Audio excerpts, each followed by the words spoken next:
Do you know my first name, James? It's not Chase? Nope. Is it cut to the?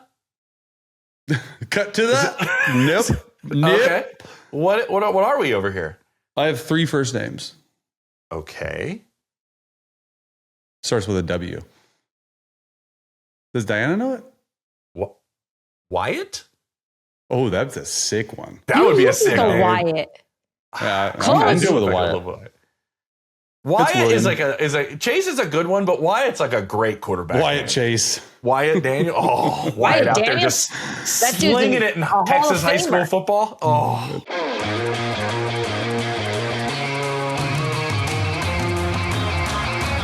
Welcome into Scoop City on a Monday. I'm James Palmer, going to be joined by Dianna Russini and Chase Daniel like we do every single Monday. Don't forget to be one of those people that hits the like button and then maybe the subscribe button. If you do them both, that's great. If you do one, that's okay. We're fine with it, but both would be wonderful. We have a huge show to get through in the course of today, but real quickly, I just want to say we're going to go through Phillip Rivers and his return. Chase is going to break that down. He's going to talk about maybe his possibility of returning in his 40s to the NFL. We're going to see what happens with possibly him, making a return to the league. That'd be great. He broke down an interesting reason why Phillip Rivers also came back. Not the only reason, but an interesting caveat to the entire situation. Also, devastating injury for Patrick Mahomes with the ACL in Kansas City. What's next for him and the Chiefs? We're going to push this forward a little bit. And then Josh Allen, is he back in the MVP conversation with a huge come-from-behind victory against the Patriots in New England? We'll get to all of that. Chase, Diana, how are you? I have to ask you this right off the bat. This is going to be our first postseason since 1998 without Tom Brady, Peyton Manning, or Patrick Mahomes. So let's go back. 1997. What were we doing, Diana, in 1997? What was life like for you? I was in 8th grade. The New York Yankees were in the middle of their dominance. I was like the biggest diehard fan. We were probably celebrating another World Series. That's actually what I think of for 1997. What's wrong with me that I think about the Yankees? But Yankees, okay. I won class president that year after I was the underdog. So I remember. Oh wow, let's go! And class president. One of the teachers said to me, "Just so you know, the only reason why you won is because you have a lot of friends." And I never forgot that the whole year. And we wound up raising more money than any other 8th grade class. And he said to me at my graduation, "I apologize." I said, "Thank you." Oh, nice. Little story. Well, that was nice. I was 11. So how old are you? What grade are you when you're 11? 6th? 5th? Oh. 5th or 4th grade? 8th? 5th grade? Yeah. 5th grade? Yeah, one of those. I was still in Irving playing baseball. I don't remember a lot of my 11-year-old self, but that was how it was 11. Yeah. Oh, wow. This was the year Evander Holyfield. This is where Evander Holyfield had his ear bit by Mike Tyson. Was that that was the year? I stayed up and watched that. I remember it. I remember watching that. I still remember the newspaper the next morning with a grainy picture of Mike Tyson biting his ear. Also, Titanic came out in 97. Come on, people. Great movie. Let's go. Wonderful film. I still believe they both could have fit on that door. I think that door was big enough for both Jack and Rose, but he tries like one time. He tries one time and just stays in the water. Like, keep trying to get on the door. The door's big enough. It's totally big enough. My wife has never seen it. Why? I don't know. She's just never watched it. That's like her thing. Most pop culture movies she hasn't seen. Real quick, want to get to these Sunday, a couple devastating injuries across the NFL to some of the biggest stars. We know Patrick Mahomes, the league's most accomplished player, suffers an ACL injury in that loss to the Chargers. He's going to get a second opinion on that, so we're still in the early stages of Mahomes' diagnosis and what that timetable could be. With Micah Parsons, he suffers an ACL injury as well in that loss to the Denver Broncos. A ton of injuries that have happened on that Packers team that had Super Bowl aspirations. They're going to have to play the rest of their season without one of the best, if not the best defensive player in all of football. And then Davante Adams leads the NFL in receiving touchdowns, suffered a hamstring injury, essentially re-aggravated it, but went down, spent some time down. He did not return to the game. Sean McVay hasn't ruled him out for Thursday, but at the same time did tell reporters post-game that it didn't look good. So we'll see how long Davante Adams will be out of that Rams offense. So speaking of Patrick Mahomes and the Chiefs, eliminated from the postseason, what needed to happen on Sunday happened. They needed the Bills for them to be eliminated. The Bills had to win. That happened. The Texans and Jags both won. That happened. And they lost to the Chargers, so they are eliminated. Chase, I want to get your thoughts. You have obviously so many ties to this organization. My first thought to ask you is, what went wrong this year when we just sum up the 2025 Kansas City Chiefs? That is the $1 million question, James. And it's really hard to just put one thing and pick one thing that went wrong. I mean, you look at the entire season, whether it's their 1-7 record in one-score games, whether they were 11-0 last year, 10-0 last year, whether it's injuries up front, and they were just decimated by injuries, whether it's just old players, whether it's I've played 22 extra games since Patrick Mahomes has become the quarterback and I'm tired, whether it's signing the same guys over and over again and hoping that it's just going to last as long as it can, and 7 straight AFC championship games. And it's just, in my opinion, like I'm just watching the game yesterday and I'm seeing everything unfold. I'm like, man, if they lose this, everything's great. And then the worst happens, like Mahomes goes down in a nasty, like he's getting tackled, but then the ground sort of causes it. And it's just like, it's just like, it just encompassed how the whole season is gone. And it's just like, you don't ever like to say the word wasted season, because there's some growth stuff, but this is just a complete wasted season. Like they came in and, they hadn't had their big 3 receivers that they just kept talking about on the field ever at the same time. And when they got those guys, it's, I actually think that Mahomes played really well the first 7-8 games of the year. And then you look at the last, 4, 5, 6, and, defensively, they've been pretty bad in the second half at times. And we've talked about this, and it's just like, man, no one this year was scared of the Kansas City Chiefs. And I think that really played into it. Teams are like, hey, like they've come back down to earth and we're going to give them our best shot, but we know how to finish games too. And it's a crazy thing to think, and that crazy stat you started with, since 1998, that none of those big 3 are going to be there, but mainly Patrick Mahomes, because it's not like Mahomes came into the league and started slow. He won through 50 touchdowns or whatever his first year, I think, and, one MVP. And he's first year as a starter. 1 MVP, and you go to 7 straight AFC championship games, 5 of the last 6 Super Bowls, 3 and then all of a sudden they're not even in the playoffs, and it's December 15th.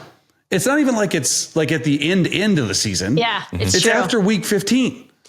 Yeah.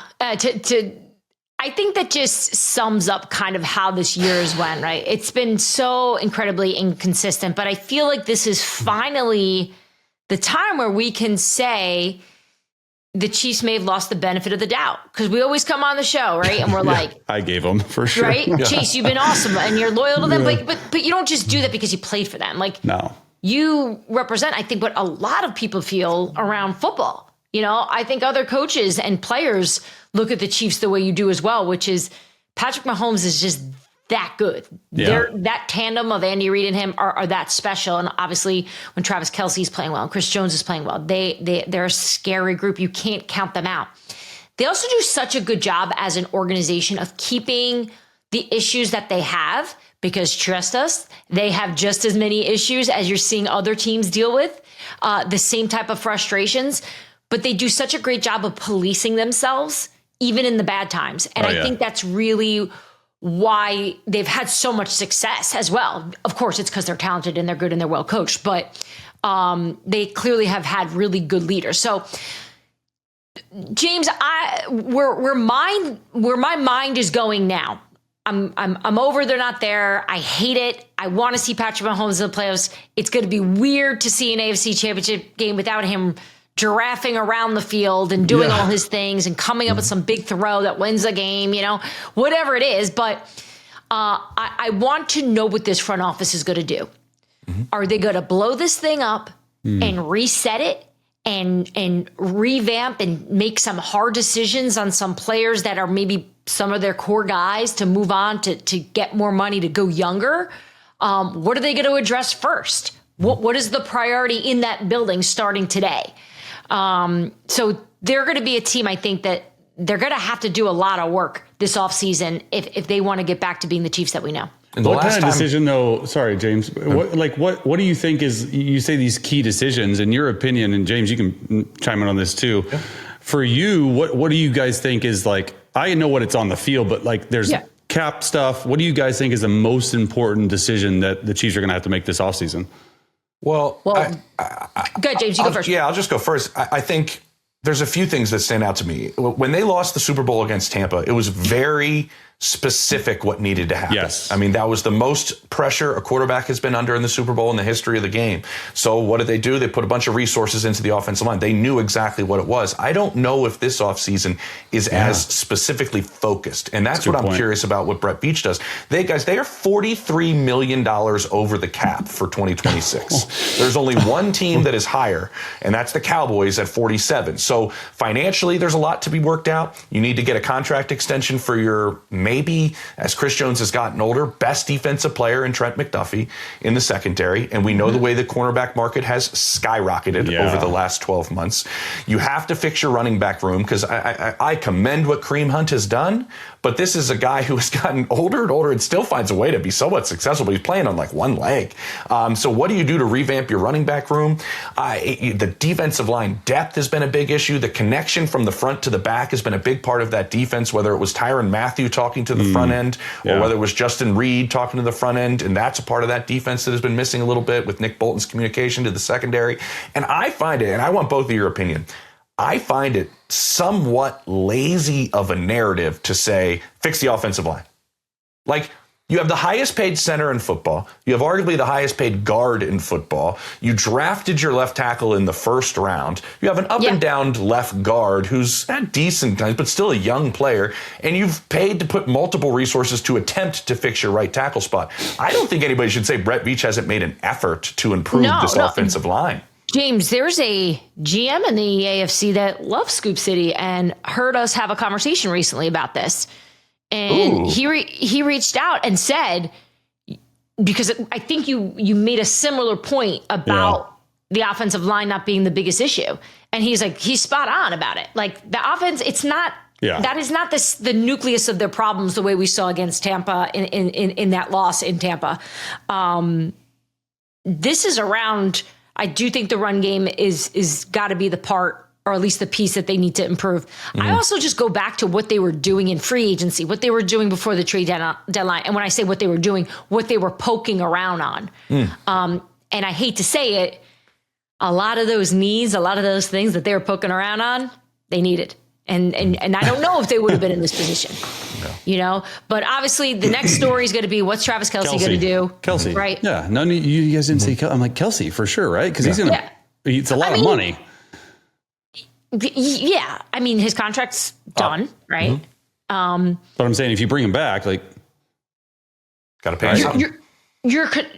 Okay, Chase, do you think Travis Kelce's going to be back next year? If you had a guess, this is not reporting. Just like, what do you think? Yeah, I think how everything ended this year. Yeah, I just don't think he likes going out with his quarterback, not playing with his quarterback, and. We talked about this, and it's so easy to say, like Hollywood, and I know James Hill's different, and whatever he has after. To me, that's always going to be there because you're married to Taylor Swift. Like, there's no clock on that. If you have one more year, and just sometimes, like, people say, hey, it's my final year before the year. So then everywhere he goes, he just, gets the celebrate. He didn't care about all that, but I think that's something into it, a little bit. I don't know. I think he's back. Yeah. Real quick, all I know Chase. is these guys, they've got to just be tired. I know, Chase, you're going to bite my head off when I say this, because I don't think any player or staff member is going, thank goodness we're not in the playoffs. But to get a break from having to play for the next 2 months for the first time in 9 years, I don't disagree with you at all. Like, there's got to be a little God, what is life going to be like in January when I can go to Disney with my family and just have a vacation? Yeah. No, I'm so glad you didn't chop my head off. I really thought you were going to come for me. I like it. Before we move on, Chase, really quick, I just want to ask you this, because I know asking around the league, people have varying opinions.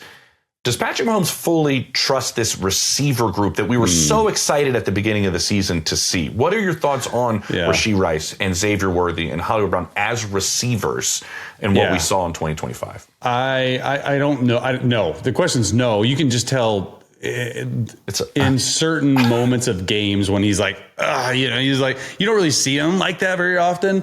I do think that this receiver group this year let Mahomes down. Absolutely, I did. And I just think that I think Rashee Rice, like I do think he's a one. Like I like what he has. I think that he gets a full offseason of work and he gets rolling and he gets on the same page as Mahomes.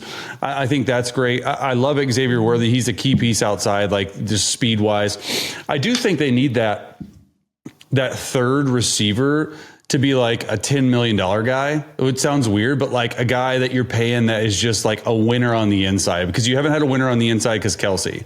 And if that doesn't matter, you need a slot guy. And Rashee is a move around guy, but you need maybe not 10, maybe $6 to $8 million guy that you really trust that can come in and play really well. Here's what I hear. I hear Chase believing that this is just going to be a new chapter to the dynasty. That's what I'm hearing through your tone when you're talking about the future. Not even like a new chapter, like a different look to the dynasty. Like I do think, like, look, it might be.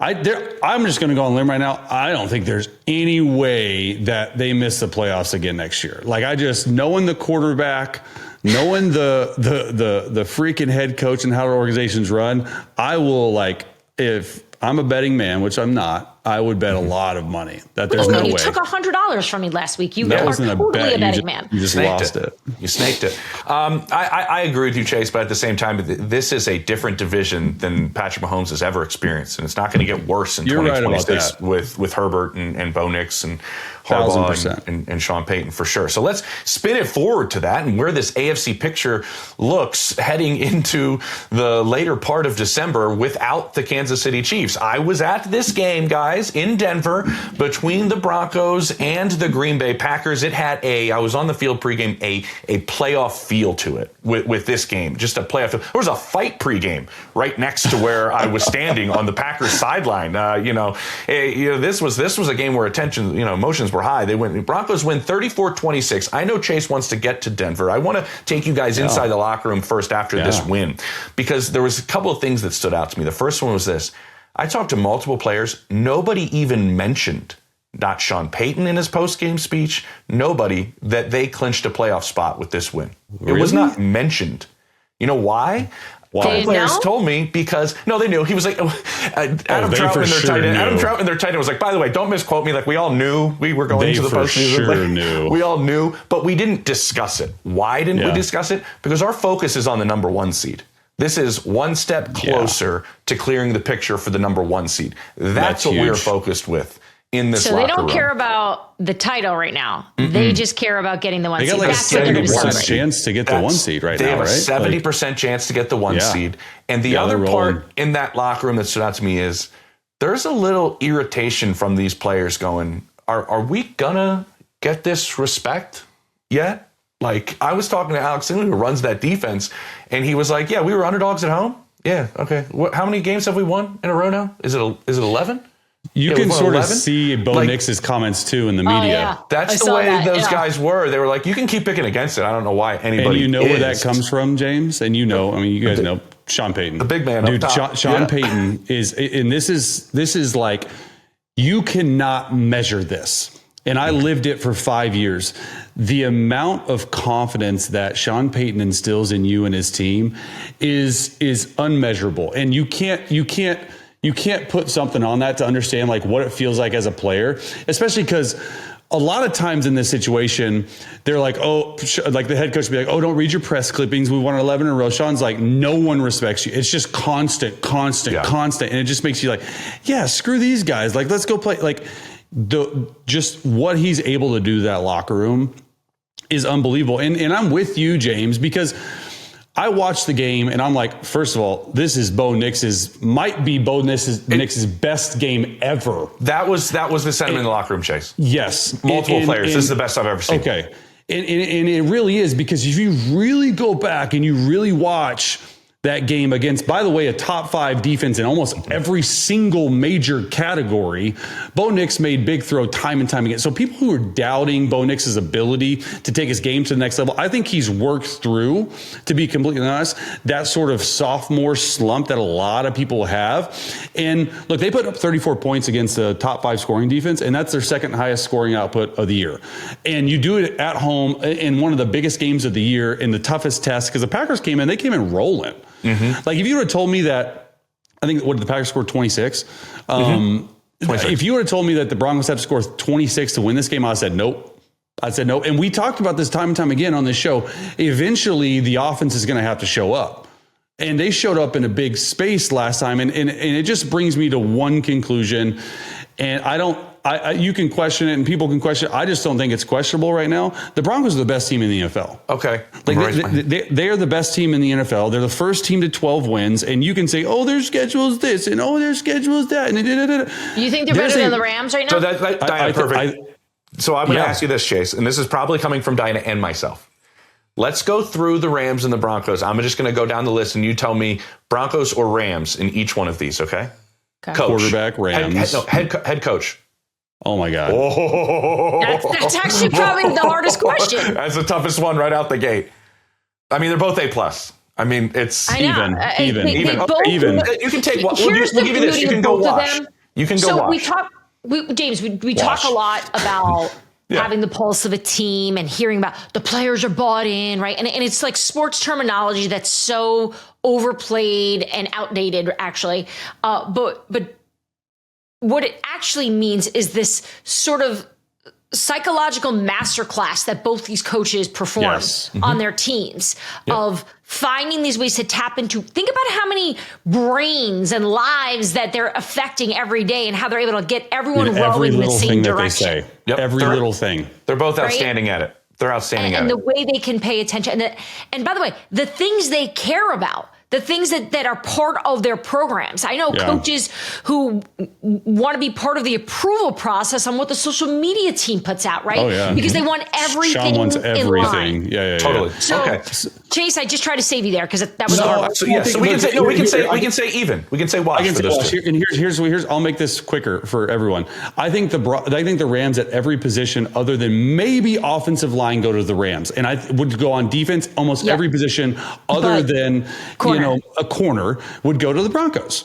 Yeah, because the Broncos don't have all this stuff. Okay, so a good D line in LA. I get it. But here's the thing, though. James. I don't think you can compare the two because they won't see each other till the Super Bowl. Then we'll really find out. If you're comparing AFC and AFC, then that's why I think because of. I mean, like here's the deal: the Rams have lost 3 games, right? Rams are 11-3. Right. The Broncos are 12-2. The Broncos are 12-2. Let's just go back to the losses that the Broncos have had. They lost on a BS leverage call to the Indianapolis Colts. Okay, and then you lose in overtime to the Justin Herbert-led Chargers who were rolling there. So there's a loss is a loss. I get that. They're like 5 plays away from being undefeated. You can't say that against the Rams. You can't. Totally. I know why you're doing what you're doing. I hate that exercise, right? Because there's so many freaking factors in all of these games. It could be weather. It's a call, a penalty, whatever. You're right. Every game's different. I know why you're doing it. Because the point you're trying to make, though, is they're closer to being perfect than the Rams have been. Yeah, 1,000%. And we've seen some of the blemishes in the Rams at times. So, which are? Why do you think people around the league are still wondering? It was about the quarterback. The Broncos. It was the quarterback and the receivers. And can you score points? And when you need to score? I mean, that's just what I'm hearing, and that's what I'm seeing. And it's just like no one wants to give them their check. And also the schedule they played. It's not as tough as anyone else's. Okay, I'm gonna play devil's advocate really quickly. Let's just remember the 3 losses for the Rams. A blocked game-winning field goal against Philadelphia lost them the game against Philadelphia. They lost 26-23 to the 49ers on a Sean still believes the worst play call he's ever had as an offense by running right up the middle and getting stopped on 4th down when they were really on the doorstep, remember, of scoring and winning that game, and then played arguably their worst game of the entire season against the Carolina Panthers and still lost 31-28. So, bro, they lost to the Panthers. Head-to-head, though, who are you taking? Who's winning that game if that's the Super Bowl? Why? I don't know. Because you like answering these kind of questions. You're the one, Chase, who said they're the best team in football. So that's why I'm just asking. No, they are. But here's the thing, though. Head-to-head right now, Like, I'm just going based on 12-2 record. I'm going based on everything I said. I mean, who knows? I mean, I would wash. They're going to tie. How about that? I love it. Chase, I know this. Well, actually, James, you're the better person for this question I have. So you guys both think the Rams are the best team, because I'm getting the feedback from you guys that you both think the Rams. I just think it's a quarterback lead, and Matthew Stafford's playing like the clear MVP of the league right now. And so I think that kind of separates clear the two. is a very interesting word. Oh, I think after this past week, he might be the clear MVP. Clear is a very interesting James, when word. I talked to people in Denver leading up to this game about, like, you know, how they were, what the mood was there and the things that they were working on, and they'd shared about this whole focus on the 1 seed. Obviously, altitude plays into that, right? That's why it's such a good home field advantage. Anyone say that to you in the locker room? Like, is that, do you think that's a big factor in this, and the way the altitude does affect the opponent? It's a big factor, and it's a big factor in what Sean's game plan was for this game against Green Bay. I sat in Adam Troutman's locker with him after the game, and he knows, and Chase knows this, he knows playing in New Orleans what Sean's like. He's played for him. And he was like, you want to know what our entire game plan was? We were not going to do what Sean usually does, which is change personnel regularly. We're going to keep the same personnel on the field. We're going to get the play in as quickly as possible. Actually, he said Bo was sitting there going like this to Sean nonstop, telling him to get the play in quicker, because the plan was to keep Micah Parsons and these edge rushers and these pass rushers that want to get downfield on the field for as long as possible at altitude and wear them out. And there was a time where Sean had the offense look over in the second half onto the field and was like, look at them, they're exhausted. Like, look at them, they're tired. And that was part of Sean's game plan of using the altitude, using as aggressive as this really, really good defense, like Chase mentioned, against them. And they called their offense that way to take advantage of it. And then my last note on Denver, I'll just say this, and I just have to say it. I was talking to Davis Webb on the field pregame, who, by the way, is going to be a skyrocketing coach in this league. And eventually, is he going to get some interviews this year? I think he might get a little bit of love. I don't know if he's like a head coach. I think he could leave, possibly. I like OC job. He's great. But he said something to me, Chase, and we'll say this before we finish. He goes, he's the best thrower, Bo Nix, on the move in the NFL. And he goes, and I was Patrick Mahomes' teammate, and I played in college, and I played with Josh Allen in Buffalo. He's the best thrower on the run in the NFL. I think Bo Nix took a big step this week. Yeah, to say the best is, maybe. He's exceptional, though. That's like probably his strong suit, for sure. Yeah, for sure. And they've changed their offense a lot. You know it, Chase. Like, I'm looking at plays. I just looked at some plays, and I'm like, 30% of them, I'm like, what is this called? They're putting them on the move on purpose. It doesn't look right. It's been unbelievable. Okay, then that takes us to Buffalo, Dianna, where they had a come from behind win. They're down 21. Play arguably their worst first half of football maybe this season. Couldn't really do much right on either side of the ball. They come back and win this thing 35-31. Are the Josh Allen led Buffalo Bills the front runner possibly in the AFC without a Patrick Mahomes and a Joe Burrow, and we'll see what happens in Baltimore with Lamar Jackson and the Ravens? First of all, this was the largest blown lead at Gillette Stadium in the history of Gillette Stadium, which opened in 2002. So that's got to be burning them today. Look, what I like about Buffalo, and I usually don't like this about teams this late in the year, is they seem pretty comfortable in some of the muck that's self-inflicted, right? Like, you're like, I'm sure Bills fans are watching this. I know I was watching this game yesterday thinking this is done. Like, this isn't even, they look defeated. The Patriots just look that much better. And this is someone who knows how good Josh Allen is. By the way, this is a team in New England that prepared all week for this exact situation, right? They knew that they would get up first. That was like the thinking. Really? They knew that Josh. Bills are slow starters. And they've got this ability to, A, never give up, but B, he just becomes an absolute monster when he's up against the wall. So when that's a great word. Your question monster. Is, you sort of, can the Bills do this? Can they do? The Bills have Josh Allen. And I know that's not a sexy answer, but we saw it. He won them the game on his back, all by himself. And we've seen him do this how many times? Now, that being said, we've seen it before where it's not enough. But I think based on the fight that those guys showed against New England, a very sound team that had a lot of momentum headed into this. A very good team. It felt like a playoff game, right? This was a t-shirt and hat game. New England was trying to cut their heads off. Well, yeah. And exactly. And here's the thing, though, Diana, to me, is like you said a t-shirt, like the freaking Patriots could have won the division. And so backs against the wall, down 21, division on the line. What does Josh Allen do? He just like completely takes over the game. Now, I do think the Bills defense played outstanding in the second half. Yes. Which was good to know and see. Which was finally good to know. And what they did was they just switched up looks a lot. They never gave the same look over and over. It was this cover 4, it was man, it was blitz, it was this, and it just really confused them. They need to start playing like that early in the game. Here's my whole take on the Bills. If Josh Allen continues to play Superman like this and they win out, there's a really good possibility, depending on what happens with the Rams, that Josh Allen's going to win his back-to-back MVP. Like I think, to me, if you really, really look at and compare the roster of Matthew Stafford, who's playing outstanding, like he's for sure MVP right now. But you look at the roster that he has, and you compare it to the roster, specifically offensively roster, that the Buffalo Bills have. Who's most valuable to their team? And who only wins if Josh Allen plays out of his mind. That's the only way they win, is if Josh Allen plays. So I don't think it's Josh Allen right now, but I do think that Josh Allen is absolutely playing himself into MVP conversation again, and just reminding everyone, like, hey, don't forget about us. And oh, by the way, if we get in, I have the most playoff experience out of anyone in the AFC, maybe combined. You know what I mean? Right. That's the best point, because when you look at it, Chase, who's the most dangerous just quarterback player in the AFC when you look at it? Is it Justin Herbert? Is it Drake May? Is it you're just having that conversation? You know it's Josh Allen. And then after him, he's got the most touchdowns in the league again.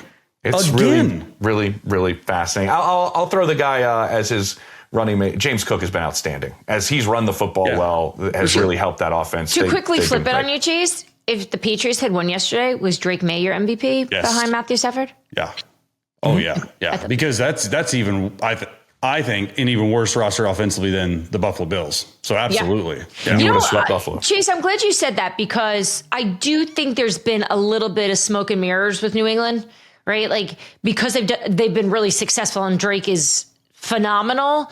I think there are some people giving them more credit than I don't want to say they don't deserve it, but yesterday it was revealed that there's not a lot of on that roster. Second half especially. Like when the Bills came up and said, hey, we're going to press man-to-man, and we're going to just hem up your receivers. How are you going to beat me?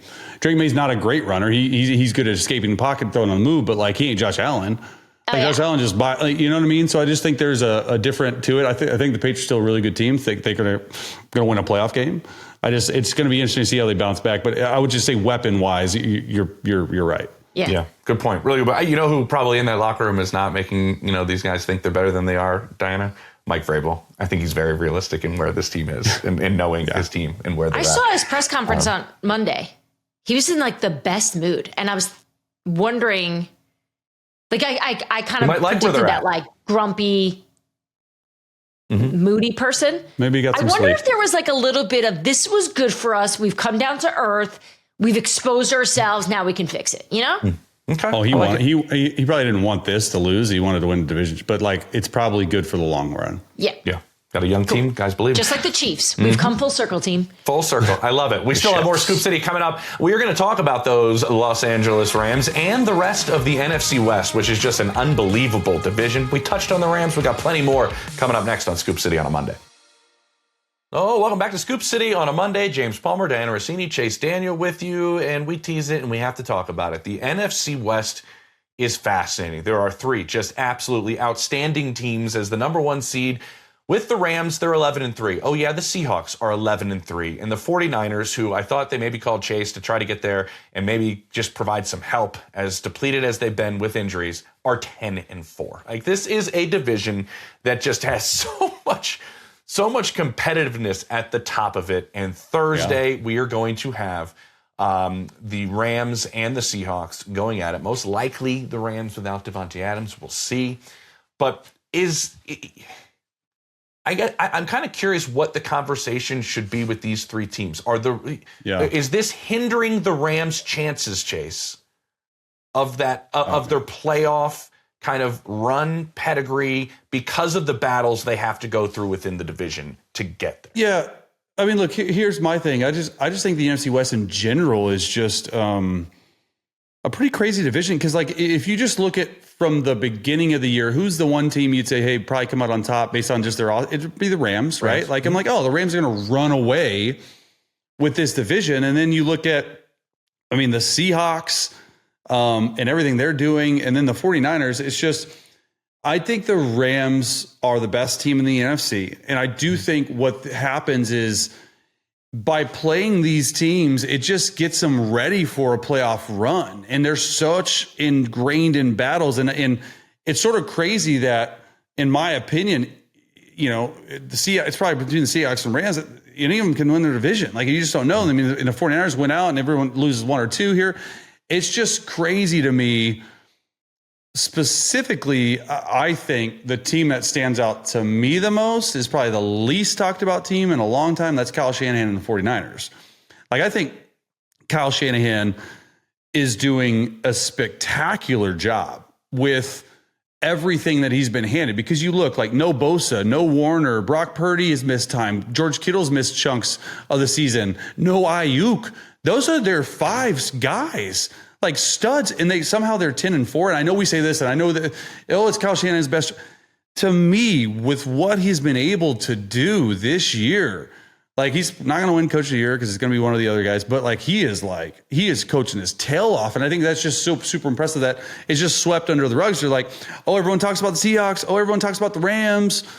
But, dude, the 49ers are one win away from both of these teams that no one's talking about. It seems like such a grind, too, because they're not winning in like the most beautiful fashion, right? Like, It's a little sloppy at times. Who cares, though, right? They're winning games. We've mentioned before, I think Robert Saleh coming back on that coaching staff as a defensive coordinator. I mean, just look at what he's working with, as you pointed out, too, collectively on defense. And they are finding ways to do it. Then on top of it, you've got this Brandon Ayuk situation, right? Think about how good this team could be if they had Brandon Ayuk, right? Like that's where I kind of start thinking. I mean, yes, you always try to think about what a team would be like if they were healthy as well. Obviously, if Nick was there and Fred Warner, they would be dangerous. But, this Ayuk situation I bet the best way to just describe it has just been bizarre. Right? The fact that they voided his guarantees, which we don't see very often. Not a lot of players want to lose that kind of money. Kyle Shanahan revealed in his press conference that he hasn't seen him in a month. Yeah. Right?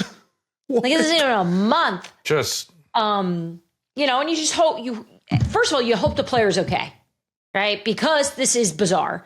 You hope that he's got good people around him. You hope that his agent is giving him good counsel and doing everything they possibly can to make sure he's being taken care of. Hopefully he's got good friends and family. We know that he's really close with Jaden Daniels in Washington. And I'm sure they're all trying their best to figure out what's going on there. But the 49ers, you could just even tell by the way Kyle was talking about it that, they're frustrated, but it's a situation I don't think he's ever faced before of a player just not wanting to be there. So, but it's unfortunate because you hear George Kittle, you've heard Brock Purdy talk about it, about how good Brandon Ayuk is and how good he could be and what he could do for this offense. But Chase, I'm with you. Look, you're going to hear the Mike Vrabels, the Ben Johnsons, maybe even the Mike McDonald's getting the attention for Coach of the Year. But I've got Kyle Shanahan up there as well. Yeah, I throw Liam Cohen into the mix. Individual. I always forget about individual Liam. Jags fan over How here. about Sean Payton? I think what? I've been asked this. I'll say this. Actually, it's an interesting one. I've been asked this on the radio a bunch here in Denver, Chase. My pushback is, yes, he's completely deserving. Yes, he should be in the conversation. And yes, he has a legitimate chance in my mind that he is the best coach and could win Coach of the Year this year. Usually expectations play a factor. And the expectations for New England were in the cellar. The expectations for Jacksonville were probably equally down there.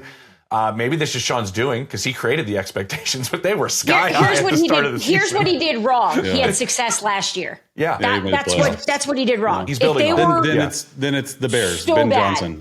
Exactly. And the Bears. That's a great point. I think the Bears should. Yeah, I think that part of it plays a little bit of a factor. I think an interesting aspect of this is as I look at our playoff simulator model here, the 3 teams in the NFC with the best chance of the number 1 seed are these 3 teams.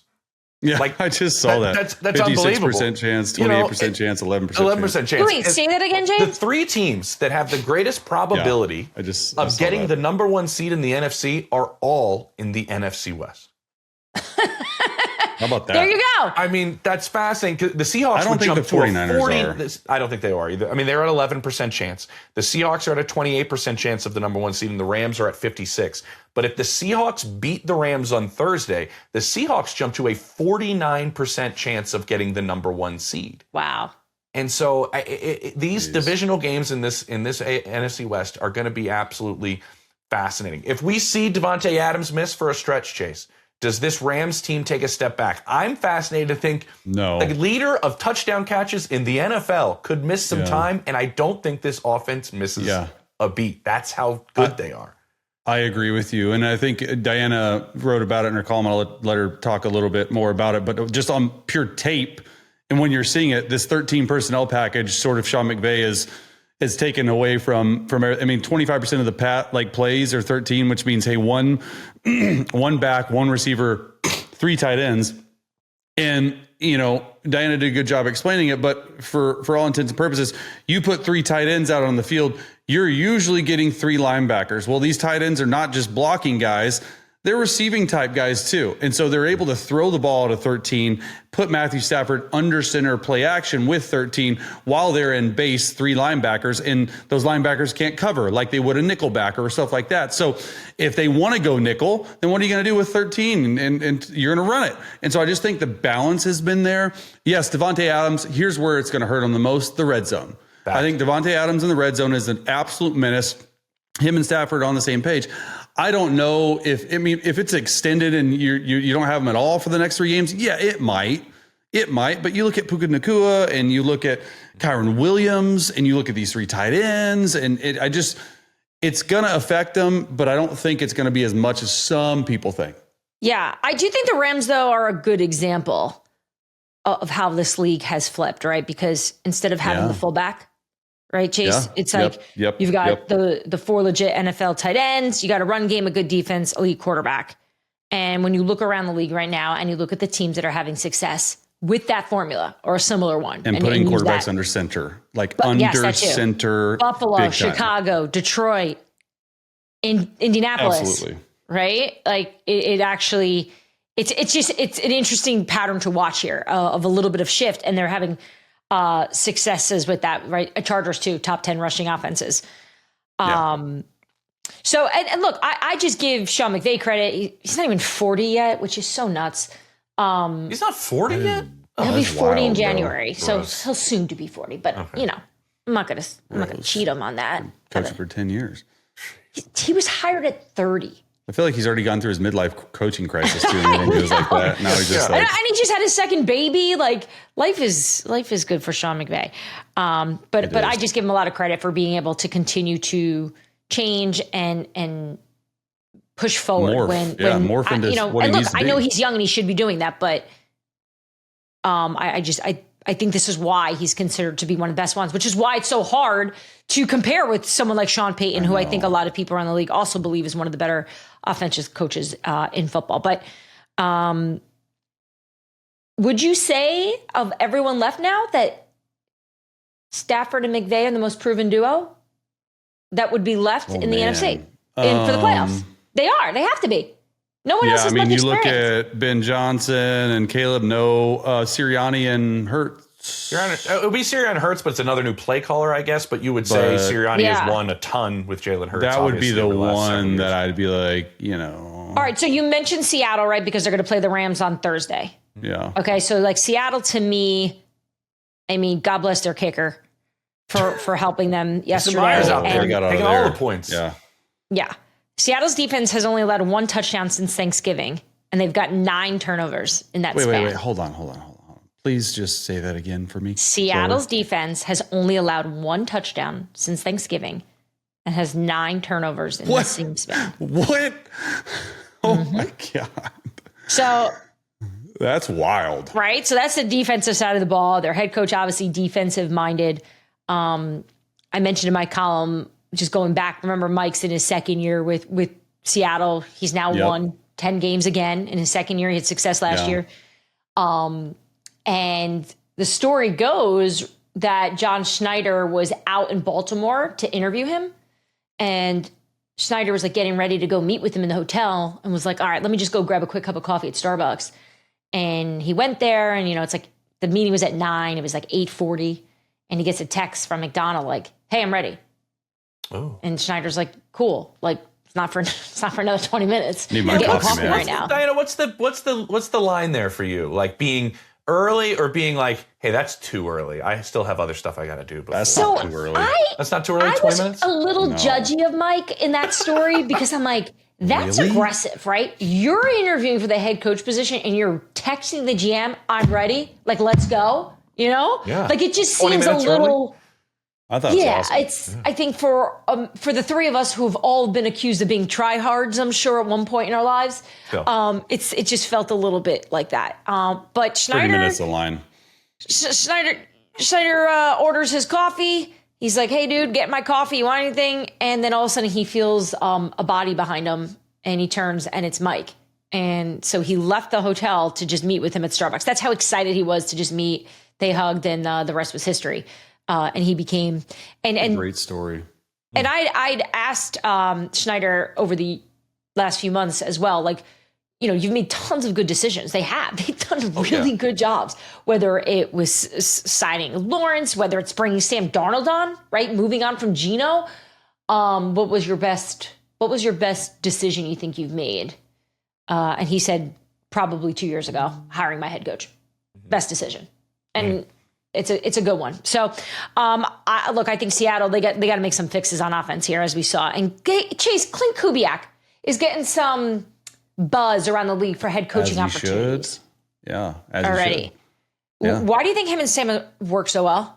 Well, I think Sam was with him, knew him, right? And was it 49ers when they were with each other? Or it was 49ers. Yeah, for a year. Yeah.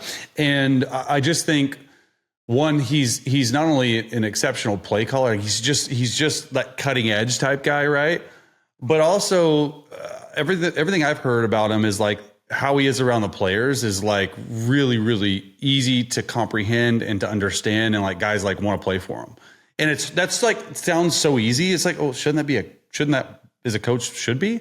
But like when you're dealing with old men and not like college age kids, sometimes these guys are set in their ways, and you can, have that disconnect. But he's just like such a player's coach and extremely bright, like a great leader. And when you have all that and you have fun stuff to do offensively that just constantly works, then I think that's a good fit. I love it. I love watching Seattle play offensive football. I love the way Clint Kubiak designs it up, takes what his dad kind of helped create and kind of made it his own, Chase, and kind of has done a lot of interesting things with it. And they were already good, and they just wanted to get better when they got Rashid Shaheed, and he's starting to get his footing into a little bit. I don't think Sam Darnold played bad this past Sunday. It's just got to get yourselves into the end zone. We're going to finish this up on Scoop City talking about one Mr. Phillip Rivers. I'm not sure if anybody's heard his name come up this week, but we're going to break down what he did in his first game back in 5 years at 44 years old. More Scoop City coming up. Welcome back to Scoop City on a Monday. James Palmer, Dianna Russini joins me, as well as Chase Daniel. I saw that down there. I didn't know your middle name. Now I do. Do you know my first name, James? It's not Chase? Nope. Is it cut to the? Cut to the? Nope. Okay. What are we over here? I have 3 first names. Okay. Starts with a W. Does Diana know it? What? Wyatt? Oh, that's a sick one. That would be a sick name. Wyatt. Yeah, I'm good with a Wyatt. Wyatt is Chase is a good one, but Wyatt's like a great quarterback. Wyatt Chase. Wyatt Daniel. Oh, Wyatt out there just slinging it in Texas high school football. Oh, that's funny. Just slinging it like the 44-year-old Rivers. Philip Rivers returns to the field. 5 years he's been away. He goes 18 of 27 for 120 yards, touchdown, interception, 1 sack, which I was actually kind of surprised by, and a 73 rating. Chase, you watched the film. What were you looking for before you turned it on, specifically? Yeah. And then what did you see once you watched it? Yeah, so that's a great question. So I watched it live at times because I was at Disney with my kids. And then this morning, I went back and just sort of blew through it pretty quickly. And then I went back again. So I watched it 3 times before the show. And honestly, like, it wasn't awful. Like, I think that's like, I thought it may have, in respect to Phil, and I know him, and he's a great dude. I guess I didn't know what to expect. Let's just put it at that. Like, I didn't know what to expect because you look at the Seahawks defense, and they're not a defense that's just going to sit back in zone coverage and just be like, oh, okay, have all day to throw. But Phil's always been a guy, even back to 5 years ago when he played, he gets rid of the ball extremely quickly. Mm-hmm. Like, and there were some times that in the game, he shouldn't have been throwing outside the numbers. Like the arm strength. Here's the thing. The arm strength was glaring. Like it just isn't there. Which why should it be? You're 44, bro. You haven't thrown. Here's what was there, and that I loved seeing. Everything inside the numbers and hashes was extremely accurate and on time. There were some drops too. Like I'm saying, like. He's doing like what you would do in shotgun, like a catch and throw, meaning like a quick game. He's taken the quickest 5 steps he's ever had to get away from center. They put him in shotgun a lot, very rarely under center, and a lot of screens to get the ball out of his hands. There were some really good throws though. Like there was a back shoulder throw to get him into field goal range that I'm like, man, vintage Phil. Here's the one thing though that stood out to me more than anything. And I don't know if Daniel Jones did it. I don't know if Anthony Richardson's going to do it. I think Phil will probably be the guy going forward. He was so good at the line of scrimmage. Like there were multiple times where he's up there after the first like 20 plays and he's seeing it, man.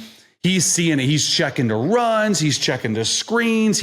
And I'm like, dude, you were just coaching high school football. How in the world can you operate this system? I guess like he's out there operating it. Yeah, but like, dude, it's different. I know. It is so different. And so like, I thought the game plan was going to be really vanilla, but there was lots of shifts and motions. And I'm just thinking about in my mind, if I got there on Monday and to be able, if I'm like, want to go run the Broncos system or the Chiefs system, which I've known, I couldn't have handled, like, there's no way. Like, and so I just think the mental aspect of things, it's there. There's physical limitations for sure. You use the word run and talking. There was no running, but yes, run the system. Checking to run. No, checking to runs. No. I know what you're saying. Yeah, before no running the system, game, just talking to people in Indy, they were like, "Do not expect a lot of movement. Like this guy is about to get sacked left and right. It's going to be a Jonathan Taylor special, but he can still throw the ball well." And I think that was a pretty good way I was impressed. Preview what that was. No, I was too. You do not love sports. Forget football, just sports. If you were not watching that game, rooting for him. Yes. Which is why I gave credit to Seattle. Like, thank goodness they were home for Seattle's sake. Like, if this was an Indy, that would have been a tough environment. They should have won the game. Philly. Or no, Indy. They should have won the game. Then they cut to his high school team and they're watching the game and the kids are jumping around. It's the best. It's one of the best stories all year. It really is. And he's also a fun character. Like he's happy and joyful and all the things you want. And I loved his messaging. It was like, I wanted to show my athletes, like my players that I coached, like, look, coach wasn't afraid. Like, oh my gosh, come on. It's fantastic. Yeah. I was sitting in the press box in Denver with that game on my screen, and everybody from like the row behind me of like Hall of Famer Steve Atwater's like, James, how's Rivers doing? Like everybody's just asking me, like, as I have the game on in front of me, like, what's Phil looking like? It was like the talk of a press box of a very, very good game. Before we go, Chase, I do want to ask you this: when the film is now out on a 44-year-old Philip Rivers, what do you see from defenses this week? And next week, is it we're coming down? They're not going to be able to go downfield. Like, how do you see what there was so much of an unknown now that they got to see him play a game? They're going to, how I would play Phil going forward is you're going to get in man-to-man coverage and press the receivers and hope your pass rush gets there. Like, just don't try, the ball is coming out within under 2.5 seconds almost every single time. And if you're playing off, you're going to sit on everything because there was a lot of short underneath completions. Where I thought Phil was his best was the middle of the field. He did miss. Now I will say, respect, buddy. You're a Hall of Famer, and I couldn't get to where you're at. Never, ever, not even close. But he missed a big double move down the left sideline where he went 5-step drop and threw it a little too early, and the guy was wide open before half. If they score there, who knows how the game's going to play out, all this stuff. But I do think once he gets another week under him, his timing will be better, right? Good point. I would sit on everything. The ball's not traveling more than 20 yards in the air. Yeah. The best part of the story is, I'm sure you guys saw it though, the insurance stuff. Did you see the insurance stuff? Oh, so I saw the insurance stuff. Phil has 10 kids and his wife Tiffany, so that's 12 people in his family. And a lot of people don't understand that when you are an NFL player and you retire, you get through Cigna, you get 5 years of free insurance. And once those 5 years are up, then you turn in and you got to pay for a 12-person family. And I know it's expensive. It's hard. The insurance market's all that stuff, right? And he's made money. Right? I get that. But he's sort of genius because he came back. He gets 3 games on the active roster. That clock resets, but also his Hall of Fame resets. So he's going to get free insurance for another 5 years. And he still could technically be a first ballot Hall of Famer. Because just the clock never really went through. Yeah, that's what I'm saying. Though it's not like he missed out on being that. Yeah, for sure. It's a great story. It's awesome. It's outstanding. It's going to be a wonderful week. I enjoyed spending my Monday with both of you. It was outstanding. Same. Any final thoughts, Diana? Any final thoughts? I saw you working the phones as always, which is usually what happens. Well, what happens is Monday afternoons, it's like we're getting all these injury reports. Andy Reid just came out and said Patrick Mahomes is going to get another second opinion in Dallas for that knee. So there's a lot of stuff on the injury front. And it's that time of year, folks. Micah's and then, confirmed Steve too. Wilkes from the New York Jets, the defensive coordinator, was fired. Yep. So we got a lot, and then we're going to be hitting the time of year where more firings are going to happen, and the hiring cycle starting soon. And the New York Giants are working hard. Did you see that? What I reported, Chase, about Marcus Freeman being on the list for the New York Giants? What do you think of that? I love Marcus. Actually, I think he's a great college coach. I am just not in favor of college coaches going to the NFL with no experience. Yeah. Just doesn't work out. Yeah. I can't think of.